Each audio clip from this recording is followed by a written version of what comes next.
Itu suaranya tipis tapi jelas, Bang. Kayak di kuping gitu.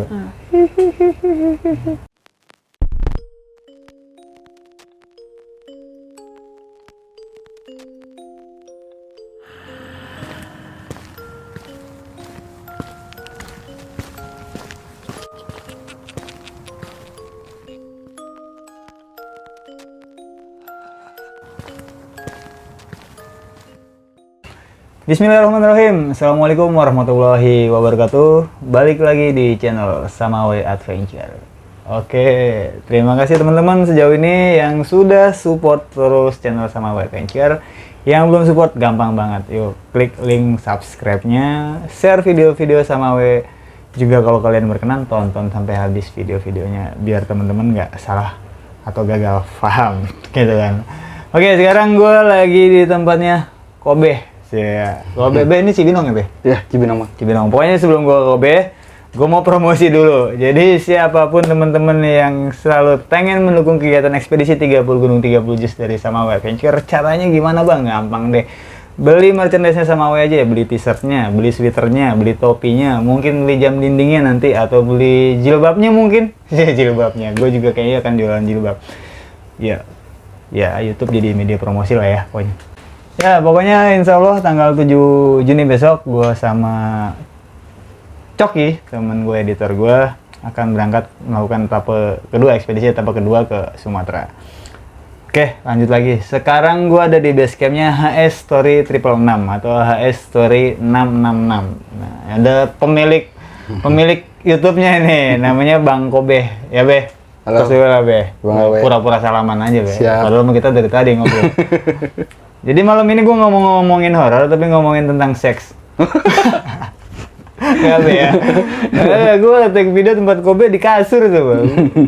Aduh ya Allah, ya nggak apa-apa lah. Pokoknya ini ruangan penuh kreativitasnya si Kobe. Jadi, Be, lo mau kenalin diri atau langsung gue jelasin aja tentang itu? Lu aja, Bang, boleh. Oke, jadi buat teman-teman yang belum nonton channel dari HS Story 666, tonton dulu, jangan lupa subscribe juga. Tontonnya sampai selesai biar teman-teman nggak salah paham. Banyak juga horor-horor, tapi lebih banyak ke daily horror ya. Iya. Artinya tidak melulu tentang gunung, tentang urban legend mungkin juga, tentang kejadian-kejadian horor di lingkungan kita atau lingkungan sekitar yang mungkin diobrolin sama di HS Story 666 ya. Benar, Bang. Ya, Be ya. Nah, cuman karena gua mungkin banyakan gunung, jadi ceritanya Kobe ini mau cerita gue tentang ke gunung ya, Be? Bisa dibilang bukit, bisa dibilang gunung. Oke, jadi ada sedikit bocoran dari Kobe tadi, Gunung Kencana ya, Be? Benar. Monggo, Be, lo mau ceritainnya kejadiannya apa, tahun kapan lo naik sama siapa? Silakan. Selalu aja, Be. Makasih, Bang Awe. Yap. Sebelumnya gue dikasih kesempatan buat cerita di channelnya. Sama-sama. Jadi gue pengen bagi pengalaman pendakian kedua gue. Pendakian kedua? Pendakian kedua. Gue Oke. masih newbie waktu itu. Oke. Di tahun 2015, gue naik Gunung Kencana. Boleh dibilang bukit, boleh dibilang gunung ya. Dulu itu awalnya, gue bisa dibilang orang yang gak suka naik gunung, Bang. Bahkan adik gue naik gunung tuh gue, ngapain sih lu naik gunung? Kayak gitu-gitu. Capek-capek doang, kayak gini, kayak gitu. Nah, sampai di tahun 2015 itu juga gue naik merbabu. Di komplek gue itu kan memang banyak ada organisasi adventure gitu ya. Oh, kayak KPA lah, komunitas penggiat alam gitu. Iya, benar. Nah, mereka yang tadinya ngajakin gue nggak pernah mau, ketika tahu gue naik merbabu, gue diledekin balik. Enak kan, Bang, naik gunung, katanya gitu. Ayo dong kita naik. Nah, gue diajakin lah. Kepancing lah lo ya. Naik yang kedua. Naik yang kedua. Ya udah, naik mana kata gue gitu. Terus dia rekomendasiin ke gede aja, kata dia gitu. Jangan gede dulu, kata gue gitu. Gue baru turun merbabu masih sakit gitu. Ke Salak, gue buka-buka blogspot waktu itu. Salak ceritanya nggak ada yang ramah, Bang. Cara gue nggak ada. Iya, ceritanya Salak tuh nggak ada yang ramah pasti. Banyakan baca horor sih lo. Iya, makanya. Horor semua ya, gue bilang. Terus salah satu ada yang nyeletuk nih. Kencana aja, Bang. Di mana tuh Kencana? Kemarin nih gue denger ada teman gue yang naik Kencana tadi gitu. Coba gue cari dulu tuh lewat blogspot. Ternyata benar ada Gunung Kencana. yang waktu itu tuh belum resmi jalur pendakiannya. Cuma banyak digunain buat organisasi-organisasi ngelakuin kegiatan organisasi di sana. Pendidikan. Sip. Jadi gunung itu tuh lebih sering dipakai buat kegiatan organisasi gitu, Bang. Nah, singkat cerita ya udah kita naik kencana. Literasi tuh dibangun lewat blogspot itu. Jadi patokannya yaitu gerbang sebelum Telaga Warna, kita masuk ke atas menuju desa LC. LC. Jalan-jalan meeting pointnya di sini. Oke, di rumah lo nih. Di rumah gua ya. Gua jalan pagi dari sini. Jalan sampai di Telaga Warna. Gua mulai deh tuh jalan batu-batu kan gitu naik motor. Sampai di satu desa yang isinya tuh cuma ada 15 kakak. Desa kecil berarti ya? Desa kecil cuma ada 15 kakak. Nah, gue bingung nih, nyari base campnya mana gitu kan, nyari pos pendaftarannya di mana. Akhirnya gue ngeliat ada warung yang ada stiker-stiker adventure-nya gitu, Bang. Oke, stiker-stiker anak gunung lah. Nah, gue samperin deh tuh, gue tanya, Pak, saya mau ngedaki Gunung Kencana, gimana ya syarat-syaratnya? Oh iya, daftarnya di sini. Dibuka tuh kayak buku tamu, Bang. Iya, ngajatan gitu lah. Kayak buku tamu. Dicatat siapa, ditanya ketua regunya siapa, orangnya ada berapa yang mau naik, nomor telepon darurat ya kalau ada apa-apa yang bisa dihubungin mana gitu. Pertanyaan gitu-gitu. Nah, yang dia ingetin tuh cuma kalian mau naik berapa lama? Dia cuma nanya kayak gitu. Gue bilang ya mungkin 2 hari semalam, Pak, paling lama juga. Oh ya udah, kata dia gitu. Soalnya dia ngasih tahu, Bang, kalau 2 hari semalam ada yang nggak turun, saya cari naik ke atas. Karena yang udah 2 hari semalam nggak disusulin, misalnya dia nggak turun, hilang. Repot juga kecil-kecil ya. Repot juga itu emang. Oke. Terus udah dikasih tahu kayak gitu, nah singkat cerita gue mulai deh tuh. Setelah gue makan minum di warungnya Kadus ini, gue mulai tuh jalan. Ya pertama kita lewatin kebun-kebun teh gitu, Bang. Jalan. PTPN lah itu, teh semua itu. Kebun teh sampai di ada depannya udah pintu rimba nih. Nah, gue di batu besar dulu nih, foto-foto terus briefing doa gitu kan kayak biasa. Begitu masuk pintu rimba, nih temen gue yang udah lumayan berpengalaman gitu di dunia pendakian ya, dia bilang begitu naik, wah salak nih, Bang, kata dia. Dia langsung ngomong salak nih, kata dia. Dia lihat jalurnya mirip salak. Jalurnya mirip salak. Dia Sorry, lu berapa orang sih, Bro? Berlapan. Oke. Salak nih begitu gua mulai naik sama Pak Unang, sorry gua lupa ngasih tahu. Pak Unang ngasih tahu ikutin jalur yang udah ada, dia bilang. Pak Unang tuh Kadusnya. Kepala dusun ya? Kadus tuh kepala dusun. Pak Unang ngasih tahu ikutin jalur yang udah ada. Gua mulai naik tuh masuk pintu rimba. Emang di sepanjang jalur tuh banyak jalur siluman, Bang. Kalau gua bilang sama teman-teman gua tuh jalur siluman. Ya jadi kayak misalnya kita agak terjal, cari kayu lah ya. Nah, dia ada jalur kecil-kecil gitu. Ya kita tuh seakan-akan kayak, wah kayaknya lewat sini lebih enak nih. Kayaknya lewat sini bisa nih gitu. Tapi kita nurut apa kata Kadus itu. Naik nggak lama, Bang. 1 jam 20 menit udah sampai di puncak ya. Cepet memang. Gua naik nggak ada hambatan. Kita buka tenda deh tuh. Buka tenda, abis buka tenda gue bikin parit. Nah, di situ teman gue kayak terpukau gitu, lihat view-nya Gunung Kencana. Dia bilang, Bang, gue udah belasan kali naik Pangrango, gue udah belasan kali naik Gede. Gue udah pernah lihat puncak Pangrango dari Gede, gue udah pernah lihat puncak Gede dari Pangrango. Tapi gue baru pernah lihat Gede sama Pangrango gandengan dari sini. Jelas gitu ya? Jelas. Emang bagus banget, Bang, itu menurut gue ya. Dengan ketinggian yang nggak seberapa, tapi bagus memang view-nya. City light-nya keren di situ. Parah. Iya. City light-nya artinya teman-teman kalau naik gunung di situ terus nge-camp, cuacanya cerah, duduk depan tenda, ngeliatnya ke arah puncak, lampunya cakep. Cakep parah. Itu puncaknya puncak bisa dibilang. Betul. Nah, udah beres bikin tenda, udah beres bikin parit, bongkar logistik, kita masak. Habis masak, makan, habis makan hujan, Bang, gede banget. Segede-gedenya hujan itu, hujan kayak gitu tuh. hujan gede, masuklah kita ke tenda nih, 2 tenda kan, kebagi 2 tenda. Itu kalau petir bunyi nih, tanah tuh berasa bang geter ya, der. Di dalam tenda udah ngerokok, bikin kopi ya, emergensi lah, kita nggak buka kompor dalam tenda, bikin kopi, ngerokok. Hujan nggak reda-reda bang, sampai lewat maghrib hujan mulai reda, tapi udah gelap banget nih. Tapi hujannya nggak berhenti, cuma reda doang. Nah gue udah dari tiduran, bangun, sampai gue udah bete banget tiduran gitu kan. Hujan reda-reda, rintik-rintik. Kan kita kalau tiduran gini, tenda tuh agak melengkung ke atas kepala gitu ya bang. Iya. Di atas kepala gue ini ada tangan bang, ngusap. 2 kali ngusap. Nah gue sama temen gue yang belum tidur ini, gue main tengok-tengok kan. Ngeliat lagi ke atas. Jadi cuma hehehe gitu-gitu doang aja. Ketawa-tawa. Nah, dari situ abis dari tangan ngusap itu, gue ngedenger kayak ada yang foto-foto di depan. Itu jelas suaranya bang. Kayak orang lagi foto-foto, gantian dong. Flashnya itu cahayanya sampai ke tenda, cepret gitu. Cepret aja. Nah, gue pikir anak-anak tenda sebelah dong. Tapi nggak cuma lu doang berlapan? Apa ada tenda lain? Nggak ada bang waktu itu. Oh. Cuma gua doang, 2 tenda nih, nggak ada tenda lain. Gua pikir tenda sebelah nih.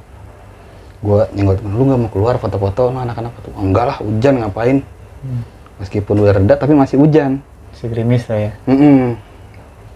Nah, abis dengar suara anak-anak foto-foto begitu, kita ketiduran dah tuh jadinya. Tidur dah tuh udah jadinya. Begitu tidur, pagi-paginya bangun, nikmatin lagi pemandangan. Ngopi-ngopi, enak banget, itu gunung udah kayak gunung pribadi bang. Jadi kita nyaman kayaknya tuh di situ. Kalau di tempat lain kan mungkin berisik, suara orang gitu ya. Ini enggak nih kayaknya. Senang banget di sini, di gunung itu tuh. Tapi masih kedengeran suara motor bro? Iya benar, masih kedengeran tuh suara motor kalau di bawah. Dari jalur puncak?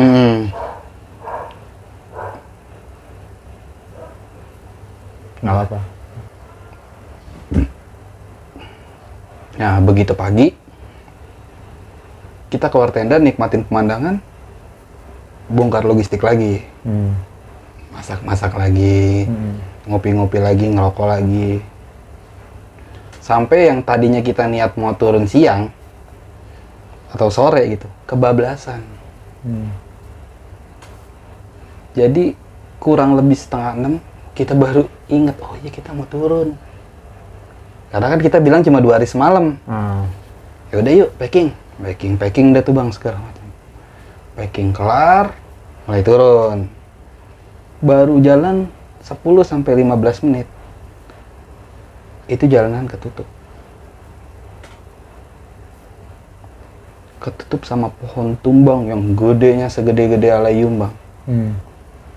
Nah gue mikir, nih pohon tumbang kemarin nggak ada, apa mungkin tumbang semalam, kan kita nggak tahu ya.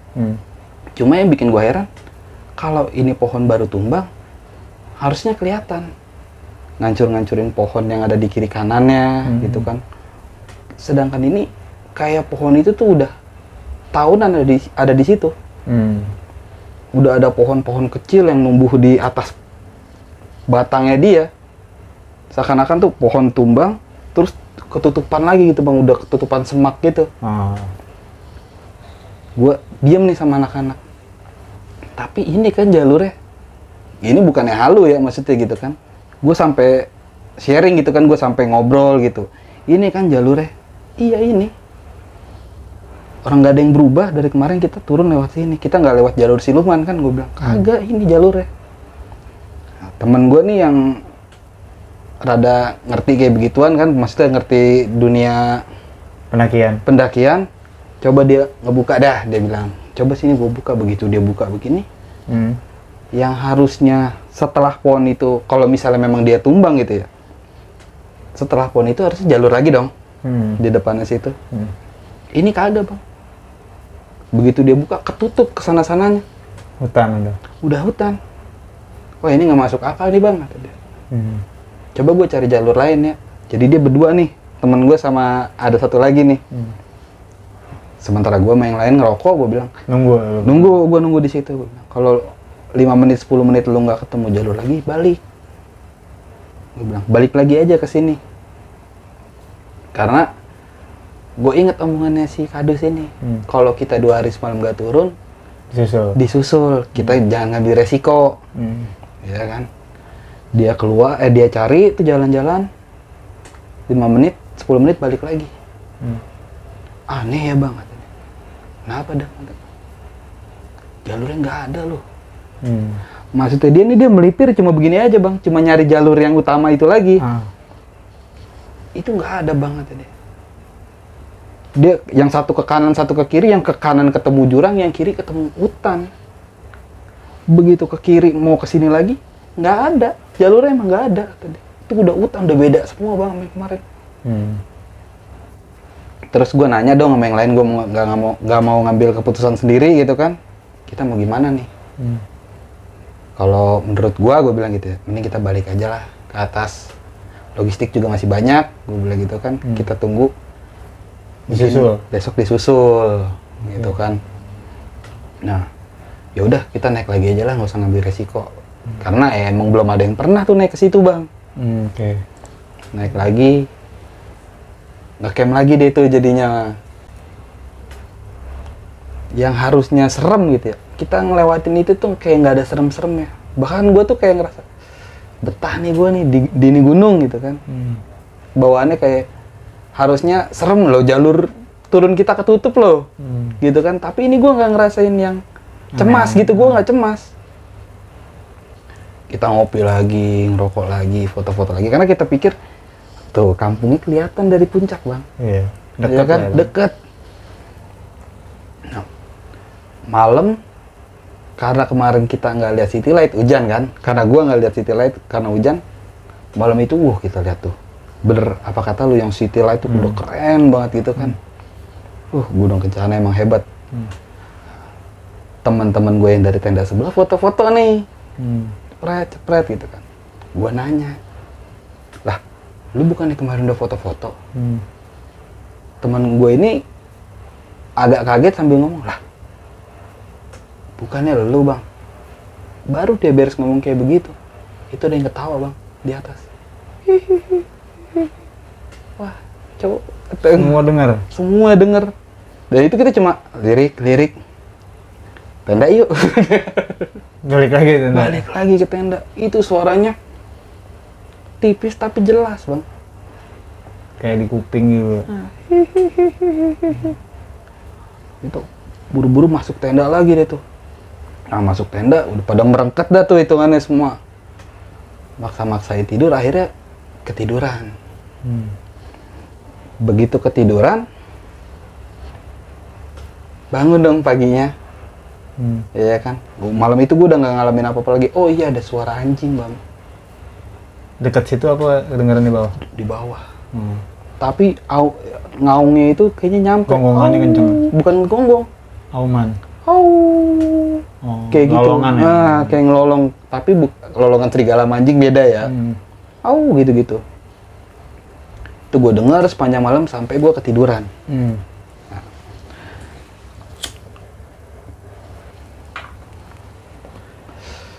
Paginya, begitu pagi ini gue keluar tenda, maksud gue mau bongkar logistik lagi nih biar kita sarapan gitu kan. Begitu gue keluar tenda, mau masak, gue lihat di ujung jalur, kan jalurnya kelihatan tuh kalau kita mau turun. Di ujung jalur tuh ada anjing bang warna hitam. Nah, teman-teman gue yang belum pada bangun nih, gue bangunin. Ada anjing, ada anjing. Kita ikutin anjing aja, kata gue gitu. Karena logikanya kan nggak apa-apa. Karena logikanya kan insting hewan gitu ya bang. Dia bisa naik, dia udah pasti tahu nih jalan turun. Ya, jadi gue nggak jadi masak, kita bongkar deh tuh tenda. Wah kenceng ini nih. Kenceng. Ada orang biasanya. Kalau ngomongin anjing Iya. berasa dia diomongin, anjir gue diomongin gitu. Nggak jadi masak, kita bongkar deh itu tenda bang. Kita beres-beres, kita bongkar. Itu anjing anehnya kayak yang nungguin bang. Jadi kita nggak harus usir-usir dia udah ngeliat kita beres-beres nih, jalan. Truk. Kita ikutin dong. Nah, dia ngarahin kita buat lewatin jalur yang sama yang kemarin kita lewatin. Tapi anehnya, jalan 10 menit, 15 menit, kita nggak ketemu sama pohon tumbang. Berarti yang kemarin nutupin jalur lu tuh nggak ada lagi udah? Nggak ada. Pohon tumbang itu nggak ada. Normal kayak pertama kali gua naik. Nggak ada pohon tumbang. Gua jalan sampai di atas itu gua ngeliat batu gede yang kemarin tempat gua briefing. Dari atas tuh udah kelihatan Pak. Oh tuh dia tuh. Nah, kita fokus ke situ jadinya. Kita udah nggak perhatiin nih anjing lagi. Karena udah kelihatan. Turun. Sampai dia tuh di batu. Wow. Alhamdulillah pada senang semua dah tuh. Turun juga, kita akhirnya turun. Dari situ break sebentar, ngerokok, jalan lagi ke rumah Kadus. Begitu gua nyampe rumah Kadus nih lagi prepare bang, pakai sepatu boot, udah ngiketin golok gitu di pinggang. Begitu gua ketemu dia, lah udah turun kata dia gitu. Iya pak, baru bapak mau samperin kata dia gitu. Soalnya kan kemarin bilangnya 2 hari semalam, tapi ini udah 2 malam nggak turun kata dia gitu bang.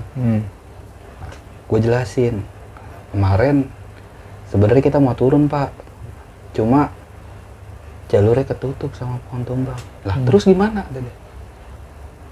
Ya karena kita mikirnya kalau nyari jalur lain takut nyasar, takut tersesat, kita naik lagi ke atas. Karena bapak bilang kan kalau 2 hari semalam kita nggak turun, bapak mau susulin. Untung aja naik lagi. Kata si Kadus ngomong gitu bang. Untung aja naik lagi. Karena yang udah-udah kayak begitu. Jalurnya ditutup, mereka coba buka jalur lain. Hilang. Ujung-ujungnya hilang. Terus Pak Unang bilang, kata dia, setelah dia bilang untung aja kayak begitu, terus gimana caranya ini hari ini bisa turun? Dia nanya gitu kan. Jadi tadi gue bilang pagi saya mau masak, saya lihat ada anjing pak, gue bilang gitu. Terus kita ikutin dari atas sampai bawah. Nah, jalur anjing itu nyuruh kita lewat jalur yang sama, tapi pohon itu udah nggak ada. Alhamdulillah lah, yang penting udah pada nyampe. Kata Kadus tuh ngomong gitu bang. Nah, terus gue ngeh, terus anjingnya mana nih ya pak? Anjingnya warna apaan emang? Kata Pak Unang gitu. Warna hitam pak. Coba lihat di depan ada apa enggak? Kata si Kadus nih ngomong kayak gitu. Gue perhatiin, nggak ada anjing hitam pak ya? Kata gue gitu. Iya emang kalau anjing hitam rata-rata di kampung itu ada yang mau. Jadi ketika ada ngelahirin anjing warna hitam, rata-rata tuh diambil orang. Ada yang mau, ada yang seneng gitu sama anjing hitam. Jadi kemungkinannya tuh di kampung itu nggak ada anjing warna hitam. Terus yang bukain kita jalan siapa pak? Kata gue gitu. Ya Allah alam lah itu mah. Pokoknya kalian beruntung kata dia. Kecil cabai rawit. Parah. Kalau di Jateng kembang. Iya gitu. Maksudnya treknya emang nggak terlalu parah sih. Apalagi lu tahun 2015 ya? 2015. Tadi infonya kan kalau sekarang sudah ada tanggal ya. Jadi buat teman-teman yang mungkin belum tahu ada Gunung Kencana atau belum pernah dengar atau mungkin sudah dengar tapi belum pernah naik, ya cobain aja nggak apa. Jadi sekalian lah gue promoin. Ya main ke sana, kondisinya belum taman nasional, masih perhutani. Kita juga bisa melakukan kegiatan bakti sosial segala macam di dusun situ ya. Benar. Di apa KJ? LC, dusun LC gitu. Jadi kalau informasi Bang Gobe ini itu sering dipakai buat teman-teman yang bakso bakso Iya. segala macam, karena satu dusunnya dusun kecil, kedua juga emang agak dalam sih ya. Iya. Jadi emang jadi kalau buat temen-temen mau nyobain City Light Kota Bogor, Puncak dan sekitarnya bisa ke situ tuh. Benar bang. Bro, nah ini gue agak balik ke pertanyaan apa yang lo sampein ya. Gitu. Siap, Bang. Maksudnya pada saat lo ngerasa ada tangan kayak gitu, lo cuman denger atau lo ngelihat kayak ada bayangan tangan gitu? Itu bukan bayangan bang. Tangan. Nempel. Nempel tuh serrrr. Nah kan air kelihatan dong. Kondensasi hujan gitu kan. Itu kelihatan. Gue sempet mikir, oh ini anak-anak dari sebelah kali nih. Oke. Gue sempet mikir gitu, tapi masa iya buat ngerjain relain dia hujan-hujanan. Oh iya, nggak mungkin lah ya. Mm-mm. Nggak mungkin juga berani mereka begitu. Iya. Oke, nah terus ketawa. Yang pada saat dia ketawa itu pas berarti sekitar habis maghriban ya? Iya kurang lebih. Habis maghrib ya, rencana ya. Soalnya kan ini agak cerita sedikit ya masalah. Gue juga belum ngalamin di Gunung Kencana kayak gitu, tapi mendapatkan cerita dari teman-teman yang ada di Bud Hill. Bud Hill tuh bukit baut. Kalau orang Sunda mah baut tuh baut. Iya. Jadi posisinya tuh sebenarnya nempel sama Gunung Kencana, beberapa punggungan gitu. Sama Bukit Kencana sama Bud Hill, Baut Hill. Jadi Baut Hill itu ini sejarah berdasarkan apa yang disampaikan putra daerah. Artinya gue punya temen sekdes di sana di Ciloto, dan dia sama teman-teman Karang Taruna itu membuka satu tempat wisata namanya Baut Hill. Jadi tempat tempat camping lah di daerah Ciloto. Masjid Ciloto tuh masuk ke dalam. Nah situ banyak bercerita teman-teman dia dan teman-temannya kalau suka naik ke Bud Hill terus nyoba mau ngelintas turun ke Kencana itu kadang ada yang nemu kampung, padahal kan nggak ada kampung, tapi nemu desa. Tapi ini gue nggak melihat ya, nggak melihat langsung. Ini hanya cerita yang disampaikan sama warga sekitar. Jadi sama teman-teman Bud Hill itu, putra daerah lah yang bercerita, anak-anak situ yang cerita. Iya bang, kita naik ke sana ketemu desa, terus tersasar. Beberapa hari itu sering kejadian. Padahal sih ya pendek gitu ya. Benar bang. Kayak kita naikin cuma 1,5 jam gitu, pendek gitu. Jadi ngelintas pun nggak butuh waktu lama sebenarnya. Tapi di dalam itu ada air terjun segala macam. Benar. Ada air terjun segala macam. Sampai gue pernah denger tuh ada namanya lembah pacet. Yang pacetnya tuh sampai di atas kepala. Jadi pacetnya ada beberapa jenis lah pacet. Nah, kenapa namanya baut nih? Gue agak nyelenteng ke baut. Baut ini ceritanya itu adalah bukit perbatasan antara Bogor dan Cianjur kalau nggak salah. Jadi ada satu pohon, terus dirantai, digembok, terus dibaut gitu, dikunci itu dibaut. Nah itu adalah sebuah tanda marka bahwa itu adalah batas teritorial antara Bogor dan Cianjur. Nah itu disampaikan sama si Kades dari Ciloto juga, Pak Kades, Pak Kepala, Pak Kades, Pak Sekdes, Sekretaris Desa, sama disampaikan juga sama Abah siapa, gue agak lupa, ada cerita gue tentang Talaga Saat. Narasumber gue juga menyampaikan bahwa itu adalah sejarahnya seperti itu. Jadi memang sejarah yang menyampaikan itu si pelaku sejarahnya ke gue. Jadi kenapa gue juga berani bercerita ini, karena memang sudah diceritakan sama si pelaku sejarahnya gitu. Jadi emang Gunung Baut itu adalah perbatasan, termasuk punggungan Gunung Kencana juga itu adalah perbatasan antara Bogor dan Cianjur. Dan itu juga di bawah itu Telaga Saat. Kalau teman-teman belum tahu, Telaga Saat itu hulu apa hilir? Hulu, dari hulu ke hilir ya. Dari hulunya Sungai Ciliwung. Pala berarti. Iya.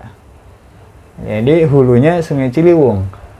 Kenapa gue bilang hulunya Sungai Ciliwung? Jadi ada teman-teman dari namanya relawan Rimba. Relawan Indonesia Bela Alam, salah sih. Ada ada beberapa relawannya itu di bawah volunteer itu dibentuk sama dan dibina oleh Kopassus. Nah, Talaga Saat yang teman-teman tahu sekarang jadi indah, jadi cakep banget, jadi tempat apa sih penelitian elang segala macam kan gitu. Bahkan alhamdulillah gue juga sempat nanam pohon di sana dan pohon gue udah mulai agak besar di sana gitu. agak-agak senang juga sih. Dulunya itu rawa. Jadi bentukannya telaga, cuman tertutup hampir 80% tuh sama alang-alang. Jadi teman-teman relawan Rimba lah yang masuk ke situ untuk membersihkan pertama kali. Nah, terus ada kegiatan revitalisasi keduanya dibantu sama teman-teman atau bapak-bapak dari Kopassus. Nah, sudah bersih, danaunya sudah kelihatan, baru masuk revitalisasi berikutnya dari Kementerian PUPR. Pekerjaan umum gitu kan. Jadi sekarang bagus dibuat tempat wisata. Jadi sekarang orang-orang tahu bahwa Talaga Saat adalah hulunya Sungai Ciliwung. Jadi teman-teman yang tahu Sungai Ciliwung di Jakarta itu loh ujungnya, mulanya gitu. Jadi ini informasi yang menurut gua teman-teman harus tahu. Di Jakarta apalagi, Sungai Ciliwung lu harus tahu ini ngalirnya kemana ya? Oke lah ke Ancol gitu kan, ke laut gitu kan. Asalnya dari mana gitu ya, teman-teman harus main ke Talaga Saat biar tahu, oh ini loh asal muasalnya Sungai Ciliwung tuh airnya dari sini. Nah di situ ada beberapa mata air yang keluar dari mulai, kalau nggak salah tuh ada 3 mata air dan 2 rembesan yang mengalir kecil-kecil, rembesannya kecil-kecil, aliran mata airnya juga kecil, cuman tertampung di talaga itu, yang namanya Talaga Saat. Nah dari situ ngalir ke Ciliwung. Nah itu ada di peta Belanda. Keren ya. Peta lama, peta situ memang ada. Jadi memang Talaga itulah adalah hulunya Sungai Ciliwung. Jadi lu juga tahu. Jadi ketinggian yang lu bilang kalau misalkan ada Telaga Warna, itu Telaga Warna ketinggiannya sama Talaga Saat tuh lebih tinggi Talaga Saat. Walaupun posisinya kalau lo masuk Telaga Saat dulu, baru Telaga Warna. Cuman kan kalau lo Telaga Saat tuh masuk, lo naik dulu atas. Nah, kalau Telaga Warna, lo begitu belok, jalan datar dikit nyampe. Jadi posisinya Telaga Warna tuh di bawahnya Telaga Saat. Yang dulu gue taunya itu cuma ya itu tempat konservasi elang. Yes, jadi sekarang sudah dibangun musola dan tempat konservasi elang sama Kopassus. Gitu. Jadi sekarang teman-teman kalau main ke Telaga Saat udah enak banget, cakep. Bisa main apa? Rakit-rakitan. Gue sempet ngonten juga di tengah-tengah danau. Iya. Keren banget tuh. Keren. Apalagi kalau pagi ada kabut-kabut tipisnya gitu. Yes. Jadi teman-teman mainlah ke sana. Iya. Cobain. Benar. Yes. Mantap. Ya, pokoknya jadi gini, cerita gunung itu nggak melulu horor ya. Maksudnya nggak melulu tentang setan, nggak melulu tentang apa. Jadi sebetulnya kisah kita semua pendaki, mau baik buruknya, horor tidak horornya, kesleo tidak kesleonya, itu pasti ada makna yang bisa kita ambil. Kita bisa share juga tentang bagaimana sih view-nya di atas sana gitu kan, indah banget itu, lampu kota tuh enak banget itu. Naik gunungnya cuma 1,5 jam gitu kan. Bahkan sekarang udah dibantu ada tangga-tangga. Iya. Ya kan, ada tangga-tangga. Jadi buat teman-teman yang belum ke Gunung Kencana, sok cobain Gunung Kencana. Gede penuh, pindah ke Kencana. Benar. Satu, lo bisa tahu destinasi baru. Kedua, lo bisa bantu perekonomian warga setempat juga. Iya. Kayak gitu sih bro. Benar-benar Bang Awi. Gitu ya. Nah, lo ada pesan-pesan nggak buat teman-teman pendaki yang lain? Apa ya, gue juga masih newbie sih Bang. Cuma gue ada sedikit pesan sih, paling kenali gunungnya dulu. Setiap gunung karakternya beda-beda. Yes. Ya mungkin Kencana dengan ketinggian yang nggak seberapa, tapi karakternya ya begitu. Iya. Pokoknya jangan pernah menilai gunung dari MDPL. Benar. Gitu kan, lu cobain aja Gunung Salak. Atau yang paling rendah lagi, gue cobain lu ke Kerawang. Gunung mana tuh Bang? Gue lupa nama gunungnya. Apa sih namanya? Aduh, muncrat gue. Nama gunungnya gue lupa. Coba kan nanti gue tulisin nama gunungnya. Ketinggiannya sekitar 1.200 berapa gitu. Ada beberapa, gue pernah naik sama tim gue. Ya gue sih jalan pelan, karena emang gue biasa jalan pelan kan. Tapi nggak berhenti gue jalan tuh pelan. Emang gue udah Bang, duluan gitu kan. Ya gue udah nyampe di leher gunung tuh, gue duduk di petilasan tuh, gue ngerokok, udah hampir setengah jam. Teman-teman gue baru datang, gue pada mangap. Kenapa lu? Anjir itu di gunung tinggi cuma segini. Oh, Sangga Buana. Gunung Sangga Buana di Kerawang posisinya. Tingginya masih 1.200 Bang. Itu ada petilasan di atas ya Bang? Oh banyak. Itu bahkan komplek petilasan itu bangunan petilasan ya lebih lah dari 5 dari 10 mah lebih. Dibuatkan rumah buat petilasan di puncak Sanggabuana ya. Ya jatuhnya kayak gunung yang emang untuk peziarah gitu Yes, lebih banyak peziarah ke sana. Lebih banyak peziarah. Jadi ada pancuran emas, pancuran kejayaan kayak gitu-gitu. Ya. Jadi cobainlah kalau misalkan ya nyobain Kencana, nyobain Sanggabuana gitu biar teman-teman tahu medan gunung itu yang ketinggiannya 1.200 aja nggak bisa disepelein. Karena banyak yang membleh juga di situ. Benar. Ya wes ya. Oke teman-teman, jadi pesan dari Bang Kobe itu aja. Nilai gunungnya, pelajari gunungnya dulu sebelum kita mendaki. Artinya literasi kita tentang gunung harus kita pahami dulu sebelum kita mendaki gunung. Satu, literasinya. Kedua, persiapannya secara fisik, mental, logistik, peralatan segala macam harus mumpuni. Tidak ada gunung yang diperuntukkan untuk pemula, tidak ada gunung yang diperuntukkan untuk expert ya mungkin lah semuanya atau enggak semuanya, tapi yang jelas rata-rata. Kalaupun ada yang bertanya, Bang, mana sih gunung yang buat pemula, mana gunung buat expert, buat gua sama. Yang penting lo nguasain informasinya, lo tahu seluk-beluknya, lo udah siap secara fisik, mental, peralatan, logistik, gua rasa insya Allah baik-baik aja lah. Tapi lo sejago apapun, tapi lo menyepelekan peralatan, logistik, pengetahuan tentang gunung, literasinya, ya gua rasa memble-memble juga. Benar. Itu ya. Yeah. Ya wes teman-teman, mudah-mudahan ada hal yang positif yang bisa diambil dari obrolan gue dengan Bang Kobe malam ini. Terima kasih banyak yang sudah support channel Samawa Adventure. Jangan lupa juga yang belum subscribe channel HS Story 666. Yuk subscribe bersama mohon di subscribe juga HS Story 666. Kita maju bareng-bareng. Yuk, kita kecil nggak masalah, yang penting ada manfaat buat orang banyak. Terima kasih banyak teman-teman. Salam santai. Assalamualaikum warahmatullahi wabarakatuh.